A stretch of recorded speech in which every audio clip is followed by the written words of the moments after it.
सम्मान्य सभामुख महोदय,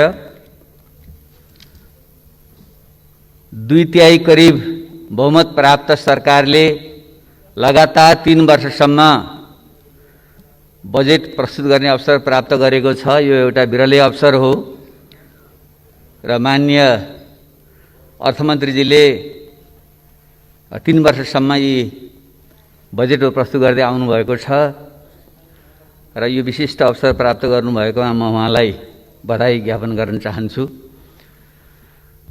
हामी सैद्धान्तिक पक्षबारे मात्रै बजेटको कुरा गर्दैछौँ।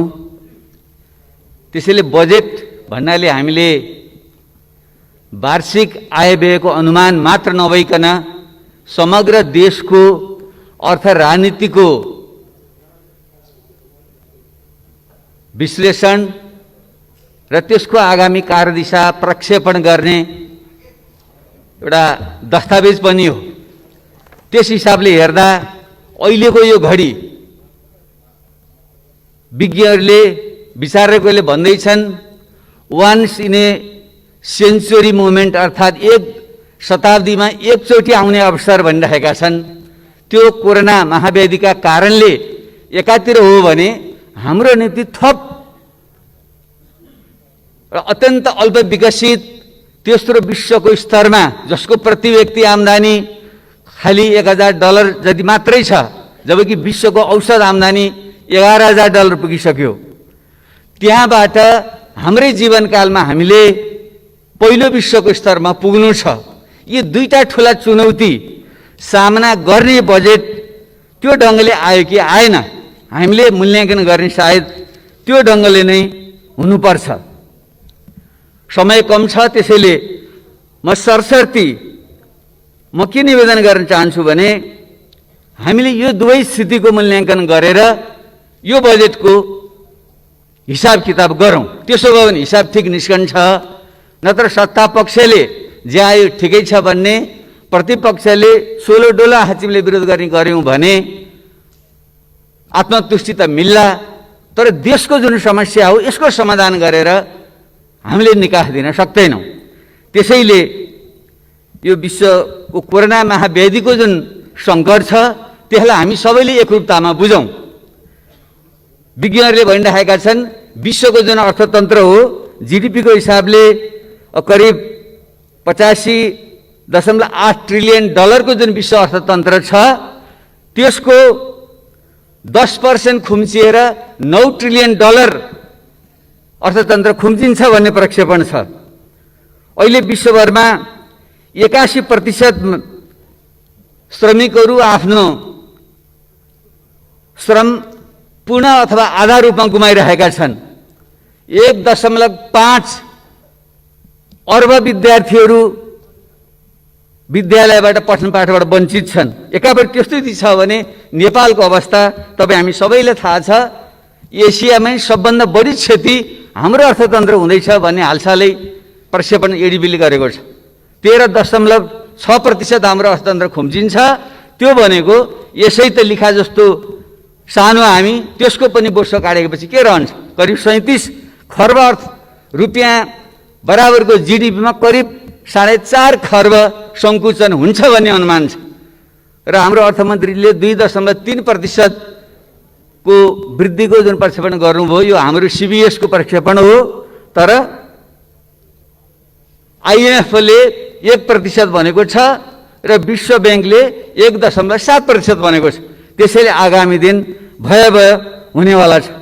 यसको बिचमा पनि अर्थमन्त्रीजीले समष्टिगत आर्थिक स्थायित्व अधिकांश सूचकहरू सकारात्मक छन् भन्नुभएको छ। अब यो कसरी भन्नुभयो र उहाँ मात्रै होइन, सायद हामी सबैको एउटा दृष्टिकोणको अभाव भइकन हो। हाम्रो मिडियाको पनि मैले समाचारहरू सुन्छु, हेडलाइनमा संयमित बजेट भनेर आएको छ र हाम्रा धेरै अर्थशास्त्रीहरूले यो सन्तुलित बजेट कम महत्त्वाकांक्षी भनिराख्नु भएको छ। तर मलाई यसरी सोचेर हामीले यो सङ्कटबाट पार पाउन सक्दैनौँ। त्यसैले हामीले आत्मसाक्षी राखेर भन्नुपर्छ यो बजेटले सामान्यतया गरेको छ, केही गरेन भन्न हुँदैन। म अर्थमन्त्रीको सम्मान गर्छु। हामी मध्ये भएका अहिलेका अर्थशास्त्रीहरूमध्ये सायद यो हाउसमा भएका विज्ञहरूमध्ये 1 नम्बर नै उहाँ हो विज्ञताको हिसाबले, त्यसले उहाँको म सम्मान गर्छु। तर यो सङ्कट समाधान गर्ने यो घडीमा जुन आउनु पर्थ्यो त्यो ढङ्ग आएन, यो परम्परागत ढङ्गले नै यो आयो भन्ने मलाई लाग्छ। हामी ठुलो एउटा जेटको गतिमा उड्नु छ, तर कछुवाको गतिमा सुधारका साथ टालटुलका कुराहरू आएको छ, यो पर्याप्त छैन। त्यसैले यो किन यसरी निरन्तरको बजेट कहाँ कहाँ चुक्यो, म अलिकति सुझावमूलक ढङ्गले अगाडि बढ्न चाहन्छु। पहिलो कुरो त विचारको प्रष्टता हो। हाम्रो समाज कहाँ छ, यो अर्थतन्त्रको स्वरूप के हो भन्ने विषयमा प्रष्टता हुनु पर्यो। कुनै एउटा चाहिँ शब्द जालमा नपरिकन म के भन्न चाहन्छु भने अहिले विश्व नै जुन एउटा पुँजीवादी ग्लोबल क्यापिटलिस्ट सिस्टम पुँजीवादी प्रणालीमा बाँधिएको छ, त्यो भने नेपाल त्यसबाट अछुतो छैन। हामी यो प्रकारको किनारा पुँजीवाद पेरिफेरल क्यापिटलिजमको अवस्थामा छौँ। औपचारिक ढङ्गले विश्व अर्थतन्त्रसँग जोडिएको नेपालको राजनीतिक उपरि संरचनामा पनि एउटा लोकतान्त्रिक पुँजीवादी परिवर्तन आएको कारणले स्वतःमा पुँजीवाद रूपमा बाहिर त पुँजीवाद छ, तर त्यसको अन्तर्यमा आर्थिक सामाजिक शान्ति रूपान्तरण त्यो ढङ्गले भएको छैन। त्यसैले यो विकृत छ, परनिर्भर छ। यसलाई हामीले कसरी राष्ट्रिय औद्योगिक पुँजीवादमा परिणत गर्दै समाजवादको बिउ रोप्ने कसरी जाने भन्ने अहिलेको प्रश्न हो। त्यसले यसमा मैले पोहोर साल पनि सुझाव दिएको थिएँ। अर्थमन्त्रीजी सायद हामी सबै अलिकति अल्मलिराखेका छौँ। एउटा मार्क्सवादी समाजवादी धार समात्नेहरूले राज्यलाई सबै थोक भनिराख्नु खोज्ने र अर्को नव उदारवादी धारले फेरि बजारै सबै थोकको राज्य घटाउनुपर्छ भन्ने यस्तो मुढाग्रहबाट हामी दुवै पक्ष मुक्त हुनु पर्यो। त्यसैले यो बजेट चाहिँ त्यसको अलमलमा अहिले पनि परेको छ। वैचारिक समस्या एउटा त्यहाँनिर छ, यसबारे हामी छलफल गर्न सक्छौँ। अब के त हामीले कुन मोडेल लिने हो त भन्दाखेरि थुप्रै देशका हामीले आफ्नै विशेषतामा जाने हो। म चाहिँ यो पूर्वी एसियाली मोडेल नै हाम्रो निम्ति तत्कालको निम्ति उपयुक्त छ। पुरै बजारलाई छोड्ने पश्चिमा पुँजीवादी मोडेल पनि हाम्रो निम्ति उपयुक्त छैन। राज्यले सबै थोक नियन्त्रण गर्ने हिजोको साम्यवादी मोडेल पनि उपयुक्त छैन। त्यसैले हिजोको जापानले, कोरियाले र अहिले चीनले आफूले कम्युनिस्ट देश भने पनि उसले अपनाएको भनेको एउटा डेभलपमेन्टल स्टेटको चाहिँ मोडेल हो। राज्य र बजारको चाहिँ एउटा समन्वय भूमिका राख्ने मोडेल त्यो हो। र त्यसले चाहिँ एउटा क्षेत्रगत हिसाबले जोड दिने कुरा पनि के भन्छ भने हामीले सबभन्दा पहिले कृषिकै आधुनिकरण वैज्ञानिकरण गर्नुपर्छ, त्यसको जगमा उद्योग धन्दाको विकास गर्नुपर्छ र त्यसको जगमा सेवा प्रविधि लगायतको चाहिँ विकास गर्नुपर्छ। यही क्रममा नै त्यो जान्छ। नेपालको सन्दर्भमा त्यो मेल खान्छ। त्यसैले म मान्य अर्थमन्त्रीले पक्कै पढ्नु भएको छ, मलाई स्मरण गराउन चाहन्छु। जो स्टुडवेलले लेखेको प्रसिद्ध पुस्तक छ, करिब 6-7 वर्ष पुरानो हो, how Asia works, success and failure in the world most dynamic region भन्ने पुस्तक मलाई अत्यन्त सामयिक लाग्छ। यो सन्दर्भ सामग्री बनोस् भन्ने म आग्रह गर्न चाहन्छु। अब यो अरू अर्थमा कसरी परम्परावादी छ, समस्या कहाँ छ भन्दा तपाईँ हेर्नु, राजस्व जुन हामीले जुन व्ययको निम्ति खर्च आफ्नो आम्दानीको स्रोतको जुन मूल्याङ्कन गर्छौँ त्यो हेर्नुभयो भने विगत 20-25 वर्ष यतामा खासै तात्विक अन्तर छैन। हाम्रो चाहिँ राजस्वको मुख्य स्रोत अहिले पनि आयात व्यापारमुखी छ।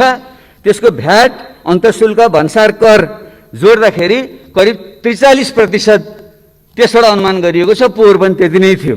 र अर्को विदेशी ऋण, स्वदेशी ऋण र अनुदानबाट हामीले पोहोर साल पनि करिब 30%, अहिले करिब 35% अनुमान गरेका छौँ। यी दुईटा जोड्नु हो भने 70-75% त हाम्रो यस्तो बाह्य व्यापार अथवा ऋण अनुदान सहयोगमा हामी आश्रित छौँ। र आन्तरिक हाम्रो राजस्वको बडा अचम्म लाग्यो तपाईँहरूलाई, मैले कोट्याएर हेरेँ, जो हामीले मद्यपान धुम्रपान गर्छौँ त्यसमा जुन शुल्क लगाउँछौँ त्यो शुल्कले हाम्रो पोहोर साल 44%, अहिले 5% राजस्व दिएर छ। यसरी जम्मा 80% हामी कि त विदेशी व्यापारमा, कि विदेशीको सहयोगमा, कि त चुरोट र रक्सी बेचेर त्यसबाट आएको आम्दानीमा 80% हाम्रो आम्दानी भएपछि त्यसले बन्ने अर्थतन्त्र के होला भने योमा परिवर्तन आएन। अब खर्चको स्थिति के छ भनेर हामीले हेऱ्यौँ भने त्यो पनि 20-25 वर्षदेखि यता करिब उस्तै आउँछ। गत वर्ष र अहिलेको तुलना गर्दा साथीले हेरिसक्नु भयो होला मान्यज्यूहरूले, साधारण खर्च पोहोर 62% थियो, अहिले बढेर 64.4 भएको छ।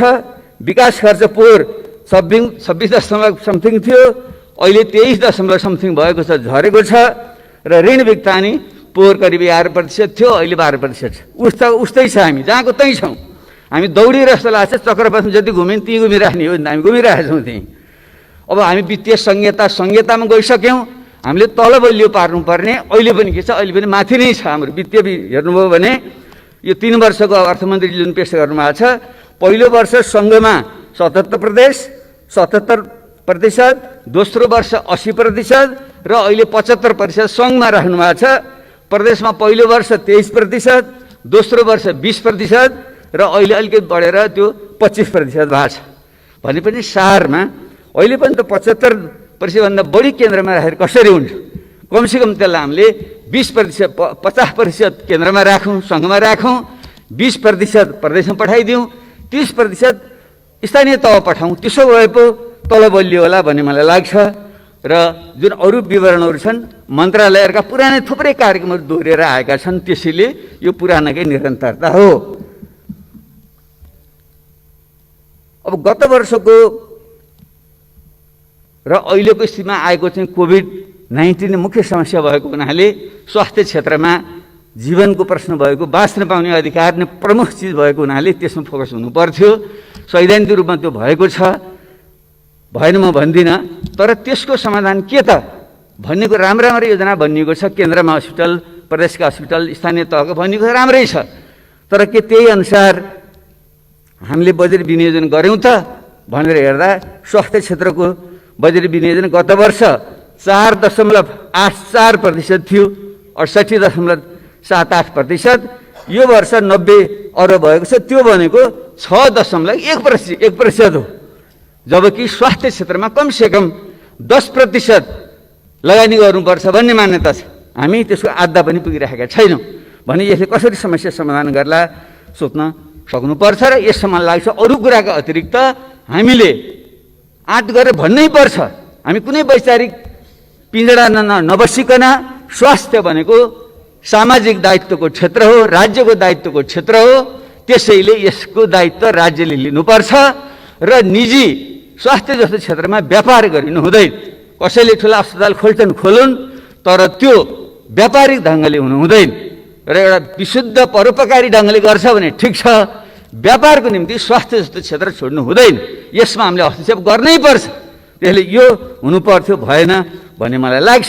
र अर्को दोस्रो, यस्तो सङ्कटको बेलामा सबैले खोजेको चाहिँ फेरि राहत र तत्कालीन राहत। जसले चाहिँ रोजगारी गुमाएका छन्, जसले खानपान पाएका छन्, त्यसको विषय प्रमुख कुरा हो। र यसमा चाहिँ अर्थतन्त्र जुन ध्वंस भएको छ, यो कसरी उठाउने भन्ने विषयमा विभिन्न सिद्धान्तहरू छन्। एउटा चाहिँ परम्परागत रूपमा आर्थिक सङ्कट आयो भने त्यो चाहिँ एल सेपले जान्छ अरे। एल जस्तो भएर अलि आएन, यसरी जुन तल ओर्लन्छ, यसरी ओर्लिएको चाहिँ यसो बिस्तारै माथि जान्छ भन्ने चाहिँ सिद्धान्त हुन्छ। तर यो कोरोना महामारी जस्तोमा त्यस्तो नभइकन यो भी सेपको हुन्छ, स्वाट्ठ घट्छ। र यसको यदि भ्याक्सिन खोपहरू पत्ता लगायो भने सट्ठ माथि पनि जान सक्छ। अब त्यो एउटा सम्भावना हो। अर्को सम्भावना यो स्वाट्ठ झर्छ, तर फेरि यु जस्तो भएर यस्तो भएर जान्छ भन्ने अर्को सम्भावना छ। र तेस्रो सम्भावना छ जो गत पहिलेको चाहिँ स्पेनिस फ्लूको बेलामा भएको थियो, यो चाहिँ डब्लु सेपले 160 झर्छ, 60 माथि जान्छ, फेरि 60 झर्छ, फेरि माथि जान्छ। यस्तो डब्लु सेप पनि हुनसक्छ भन्ने छ। त्यो अहिले हामीले भन्न सक्दैनौँ। त्यसले यस्ता अनुमानको आधारमा हामीले चाहिँ राहतका प्याकेजहरू तत्कालको निम्ति एउटा र दीर्घकालको पुनरुत्थानको निम्ति अर्को ल्याउन सक्नुपर्छ। र हाम्रो सन्दर्भमा अर्को थप विषय चाहिँ के हो भने जुन 60 लाखभन्दा बढी हाम्रा चाहिँ श्रमिकहरू विदेशमा छन्, तिनीहरू सिपसहित, केही ज्ञानसहित, केही सम्पत्तिसहित जो फर्कँदैछन्, तिनलाई तत्काल हामीले यहाँ ल्याएर स्वास्थ्य लगायतको क्षेत्रमा ध्यान दिने र त्यसको उपयोग गरेर अर्थतन्त्र ठुलो रूपान्तरण गर्ने एउटा सम्भावना हुनुपर्छ। त्यसको चाहिँ सँगसँगै हामीले कार्यक्रम आउनु पर्थ्यो। र अहिले राहत वितरणको बेलामा हामीले एउटा दीर्घकालीन के काम गर्न सक्थ्यौँ भने जो मानिसहरू अहिले बेरोजगार भएका छन्, खान नपाए बिचल्ली भएका छन्, पूर्ववक्ता मान्यले भनिसक्नुभयो, मलर सदा, सूर्यबहादुर तामाङ, वीरेन्द्र यादव त भोकले मृत्यु भएकै हो नि। त्यसैले यो त रिपोर्ट भएको कुरा, अरू रिपोर्ट नभएका यस्ता मृत्यु कति भएका छन्। त्यसैले तिनको को निम्ति हामीले यस्तो टुक्रे टाक्रे खालको राहतले हुँदैन छ, तर टुक्रे टाक्रे छरिएको छ। त्यसले म त के भन्न चाहन्छु भने यस्तो होइन, हामीले एकीकृत ढङ्गको चाहिँ एउटा प्याकेज चाहिँ बनाऊ। त्यसको निम्ति सबभन्दा पहिले यस्ता राहत प्राप्त गर्नुपर्ने मान्छे को हुन् त्यसको अभिलेख हामीलाई चाहियो। स्थानीय तह मार्फत एउटा चाहिँ सर्वपक्षीय संयन्त्र बनाऊ, किनकि हाम्रो अत्यन्त दलीयकरण भएको कारणले हामीले आफ्नो नजिककालाई चाहिँ हुने खानलाई पनि राहत बाँड्छौँ र गरिबले चाहिँ नपाउने जुन अवस्था, त्यसमार्फत स्थानीय तहले चाहिँ त्यसको अभिलेख चाहिँ गरोस् र त्यसलाई डिजिटलाइज गरौँ र ब्याङ्क प्रणाली मार्फत चाहिँ सिधै उनीहरूले चाहिँ क्यास ट्रान्सफर नगद चाहिँ उनीहरूलाई पठाइदिने त्यो व्यवस्था हामीले गर्न सक्छौँ। त्यसो गरियो भने मैले मोटामोटी हिसाब निकालेको थिएँ, अहिले हामीले चाहिँ करिब 17% गरिबको रेखामुनि मान्ने हो भने त्यो करिब 10 लाख परिवार हुन्छ। ती 10 लाख परिवारलाई महिनाको 5,000 का दरले ब्याङ्कमा चाहिँ हालिदिने हो भने करिब 60 अर्ब भए पुग्छ। जबकि 1 खरबभन्दा बढी हामीले अहिले यो सामाजिक सुरक्षामा खर्च गरिराखेका छौँ। त्यसले त्यसैमा यही रकमभित्रबाट त्यो व्यवस्थापन हुन सक्छ। उदाहरणको निम्ति हामीले वृद्ध भत्ता दिएर मेरो बालाई वृद्ध भत्ता किन चाहियो भने त्यो रोक्न सक्यो भने त अर्को मान्छेले पाउँछ नि। त्यसैले एकीकृत ढङ्गले चाहिँ यसरी चाहिँ एउटा बनाएर हामी जान सक्यौँ भने त्यो हुनसक्छ। त्यसकारण धेरै मोडेलहरू छन्, म अहिले त्यहाँनिर जान चाहिनँ। अब त्यसैले म अब कहाँनिर आउँछु भने अहिले केही सुझाव ढङ्गले मलाई समयले बिदा दिँदैछ। त्यसैले मैले केही 5-7वटा 8-10वटा केही पोइन्ट मैले भन्न खोजेको थिएँ। यसको साँच्चै नयाँ ढङ्गले जाने हो भने के गर्ने त? यो राजस्वको अवस्था पनि यस्तो बेहाल छ, हामीले भएको राजस्वलाई ठिक ढङ्गले खर्च गर्न सकेका छैनौँ। यसमा के सुधार गर्ने भन्दा 1 नम्बर त म भन्न चाहन्छु, हामीले सम्पत्तिको अभिलेखीकरण गरौँ। हाम्रो कृषि प्रधान जुन अर्थतन्त्र हो, बाबुबाजीको पालादेखि कति सम्पत्ति हो भने हाम्रो थाहा छैन। त्यसैले त्यसको अभिलेख गरौँ, कम्प्युटराइज गरौँ र सम्पत्ति माथि पनि कर लगाउनुपर्छ हामीले। नत्र त्यसले गर्दा के भइदियो भने जमिन बाँझो राख्ने, अरबौँ मूल्य बराबरको जमिन छ, 1 पैसा ट्याक्स तिर्ने सम्पत्ति गरेर हाम्रो छैन। अनि त्यो त सदुपयोग भएन। अनि विदेशले ल्याएको पैसा पनि मान्छे जमिन किन्छ कि घर बनाउँछ, त्यो घरको पनि हामीले उसले केही पनि कर तिर्नु पर्दैन। जसले व्यवसाय गर्छ त्यहाँ कर तिर्ने, तर सम्पत्ति थुपार्न कर नलाग्ने भने त हाम्रो आफैसँग छैन त। हामीसँग खरबौँ रुपियाँ त यहीँ छ नि। एउटा त्यो गर्नु पर्यो र अर्को सम्पत्ति घोषणा गरौँ। देवेन्द्रराज पाण्डेले अर्थमन्त्री छँदा 47 सालमा अगाडि सार्नुभएको थियो र मैले 65 सालको बजेटमा यो आफै स्वयं घोषणा गरौँ भनेको थिएँ। मैले कानुनी सुरक्षा दिउँ, कालो सेतो नभनौँ एकचोटिलाई, र सबैले सम्पत्तिको अभिलेखन गरौँ र अनि क्रमशः एउटा प्रोग्रेसिभ ट्याक्स हामीले लगाउँ। त्यसो भयो भने हाम्रो राजस्व बढ्छ र यस्तो प्रकारको समस्या रहँदैन। एउटा सुधार यो गरौँ। र दोस्रो सुधार हामीले कृषिमै हामीले आधुनिकीकरण गर्ने सब भन्यौँ, कतिपय राम्रै कुरा आएका छन्। कृषि मन्त्री पनि युवा हुनुहुन्छ, निकै जाँगरिलो मान्छे पनि हुनुहुन्छ, धेरै अपेक्षा पनि गरिएको हो। तर धेरै कुरा राम्रो आए, तर गाँठी कुरा चाहिँ आएन, मुख्य कुरा आएन। हाम्रो गाउँघरि त हजुरबाले सुनाउनुहुन्थ्यो, गरिबको घरमा कोही पाहुना आयो भने बुढाले भन्थे, बुढी ओछिन्ला त लाला भन्दाखेरि बुढीले भन्थिन् अरे दौरा आफू लाउने के को ओछिन्लाउ भन्थिन् अरे उनले। भने किसानले त पहिले त जमिन चाहियो नि, जमिन हामी बाँझो राखेका छौँ।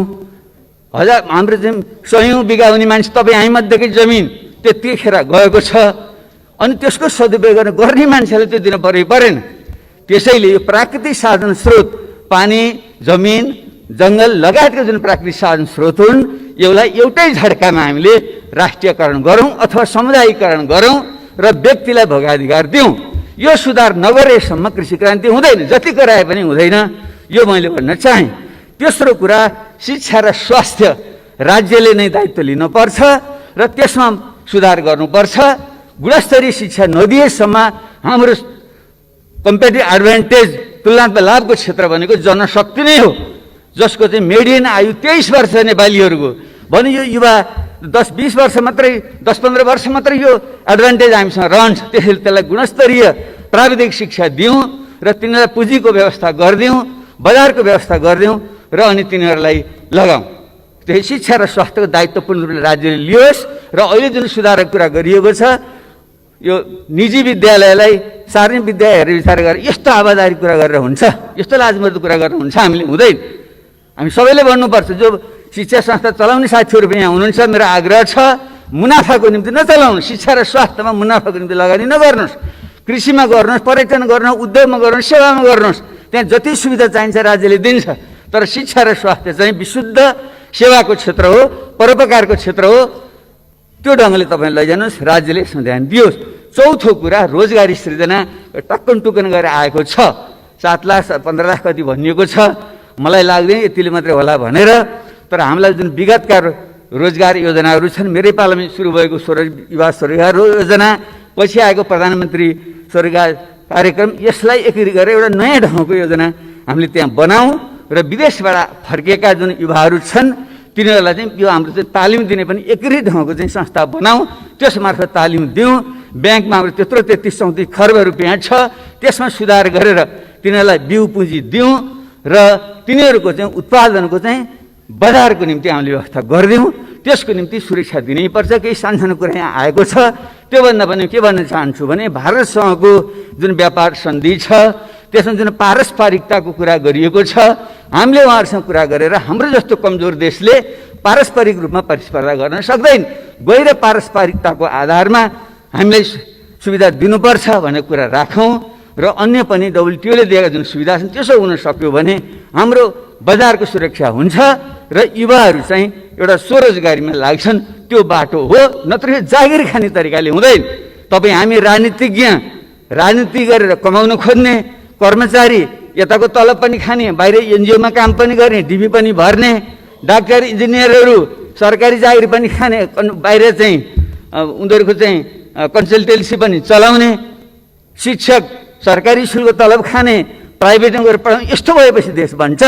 त्यसैले यसमा चाहिँ हामीले छनौट गरेर यही ठाउँमा छान्नुहोस् त भने सरकारी सेवा गर्ने हो कि तपाईँ हामीले राजनीति गर्ने हो, व्यापार गर्ने हो, यसरी सुरु गरौँ र हामी राजनीतिबाट नै एउटा बाटो हामीले देखाउँ। यसो हुन सक्यो भने देशमा रोजगारी सृजना हुन्छ, औद्योगिकरण आउँछ, त्यसले साना र मध्यम व्यवसायहरू फस्टाउँछन् अनि उद्योग धन्दाहरू विदेशी लगानी पनि नल्याइकन हुँदैन। जुन अहिलेको यो कोरोना महामारीले यो जुन भ्यालु चेन मूल्य श्रृङ्खला भत्काउँदैछ, मान्छेले नयाँ नयाँ ठाउँ खोज्दैछन्।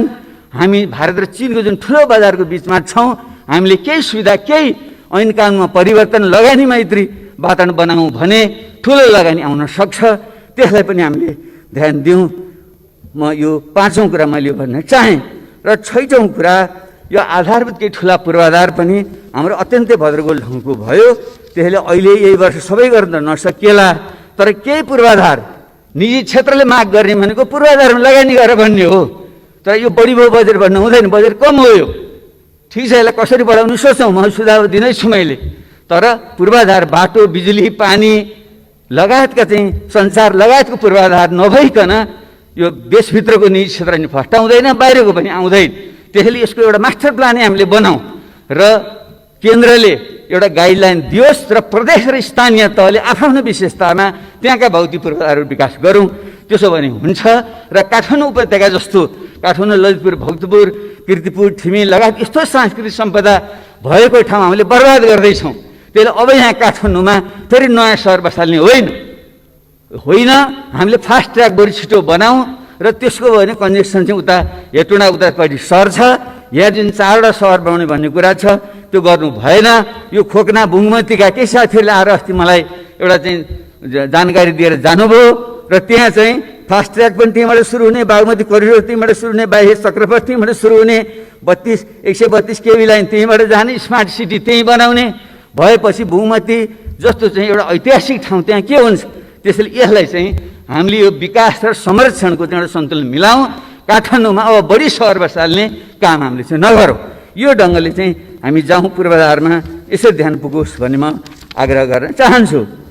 र त्यसपछि अर्को एकीकृत सामाजिक सुरक्षा प्रणालीकै कुरा हो, मैले भनिसकेँ।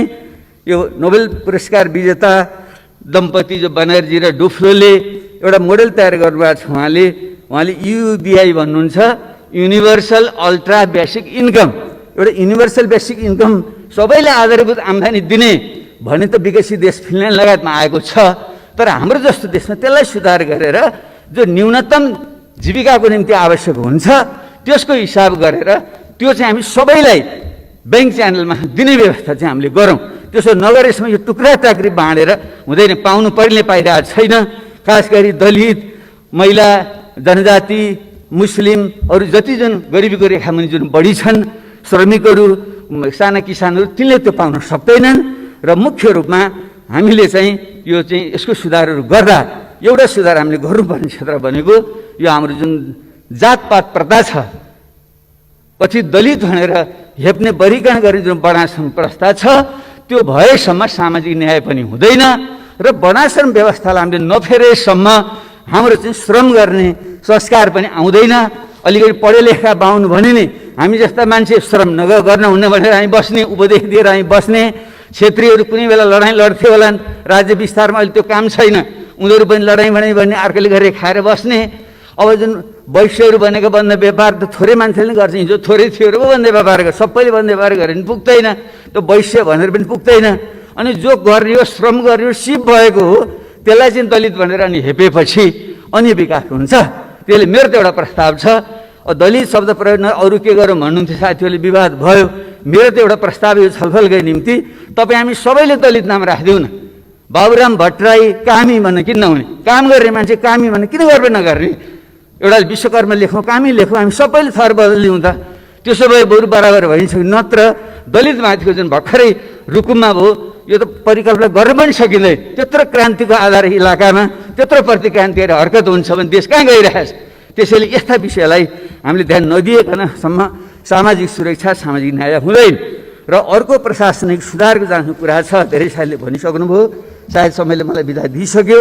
त्यसैले त्यो सुधार हामीले गर्नै पर्छ।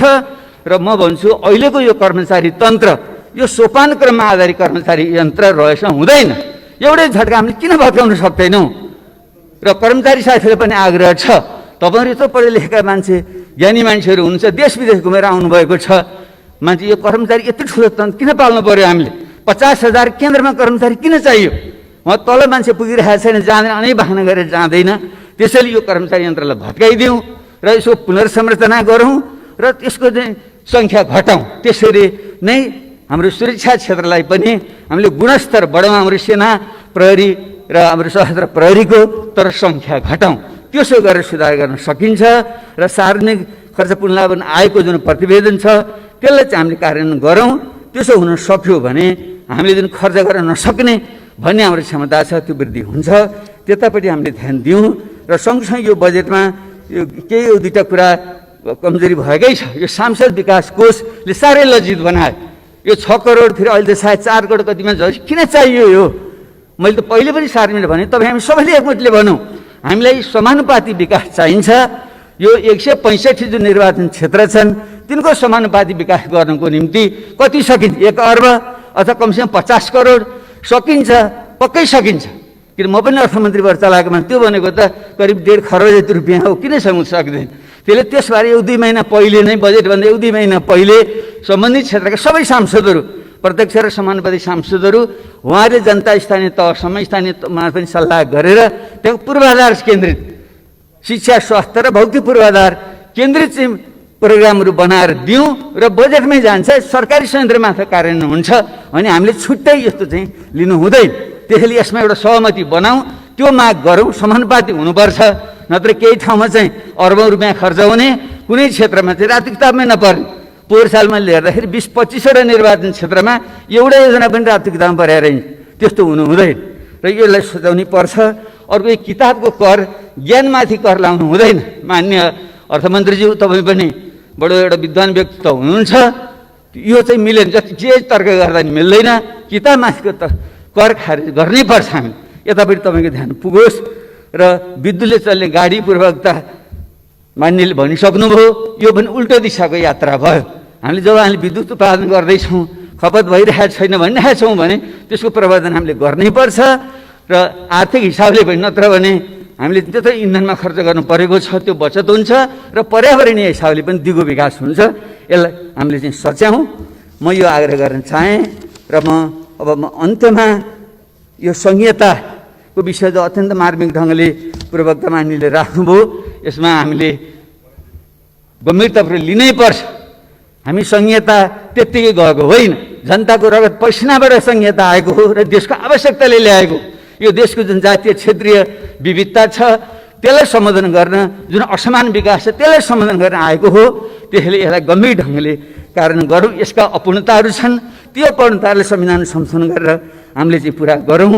र सँगसँगै म एउटा कुरा फेरि पनि मैले पटक भनेको छु, स्वास्थ्य उसमा परेको छ नि त बजेटमा, तर पूर्णता भएन। हामीले यस्तो गर्नु भएन। शान्ति सम्झौता भएको 14 वर्ष भइसक्यो, अहिलेसम्म पनि त्यो फेरि गरिने छ। प्रत्येक वर्ष आउने जस्तो त्यो नबनाऊ।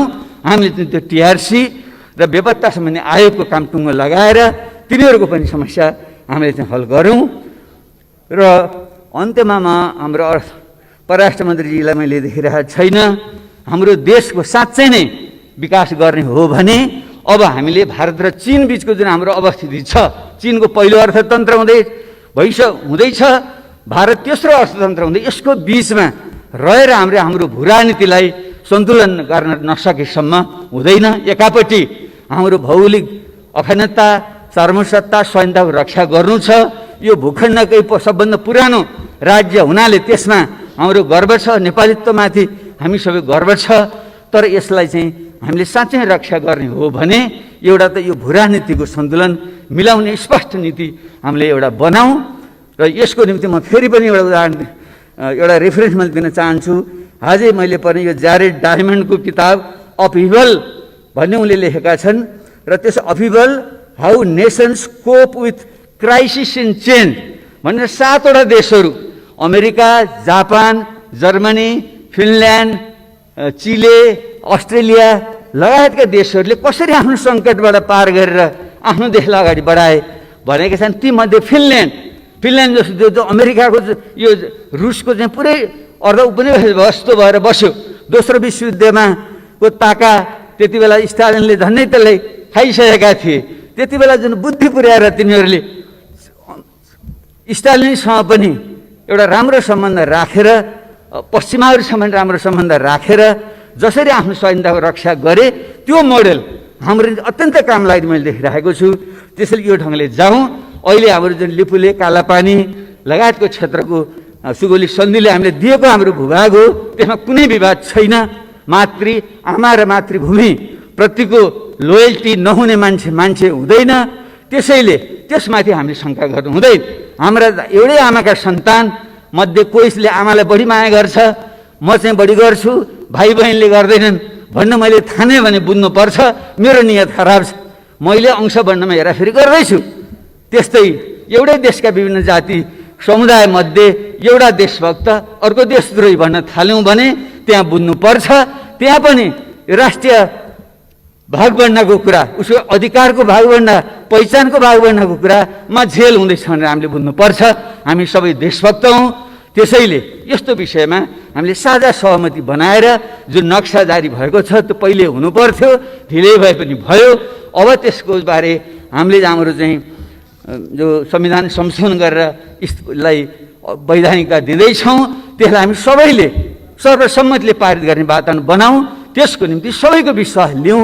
खास गरी हाम्रो सीमा रक्षा गरेर बस्ने हाम्रा मधेसी थारू, दक्षिणका पूर्वका हाम्रा राई लिम्बूहरू, पश्चिमका खस, उत्तरका हाम्रा भोटे लामाहरू, उहाँहरू सबैलाई सम्मान दिएर उहाँको समेत सहभागितामा यो संविधान संशोधन गरेर पूर्णता दिउँ। त्यसो भने दिगो शान्ति हुन्छ।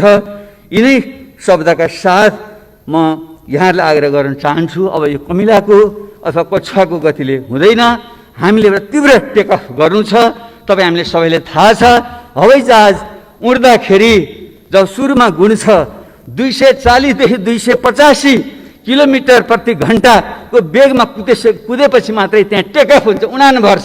त्यसले हाम्रो अर्थतन्त्रलाई पनि त्यसरी उडान भर्ने हो भने हामीले साहस गर्नै पर्छ। हाम्रो शास्त्रमा पनि भनिएको छ, प्रारब्धते नखलु विघ्न भएन निचै, प्रारब्ध विघ्न विहता विरमन्ति मध्य, विघ्नै पुनः पुनरपि प्रतिहन्यमाना, प्रारब्ध उत्तम जना न परित्यजन्ति। अर्थात् जो सामान्य मान्छे हो ऊ चाहिँ विघ्न बाधाको डरले कामै सुरु गर्दैन। जो मध्यम खालको मान्छे हो ऊ चाहिँ अलिकति काम सुरु गर्छ, विघ्न बाधा आएपछि छोडिदिन्छ। तर जो उत्तम मान्छे हो जतिसुकै विघ्न बाधा आउँदा पनि त्यसलाई पुनः पुर्याएर छोड्छ। त्यसैले आज हामीलाई त्यस्तो साथ, त्यस्तो सोच चाहिएको छ। र सत्य सोही कुरा गर्दा आक्षेप आउँछ, गालीगलोज हुन्छ, तर त्यसबाट डराउनु हुँदैन। प्लेटोले भनेका थिए, no one is more hated than you who speak the truth. त्यो मान्छे जति गाली गलोजहरू कसैले पनि खाँदैन जसले सत्य वचन बोल्छ। सत्य बोल्ने, सत्य काम गर्ने हिम्मत गरौँ, देश बन्छ। धन्यवाद।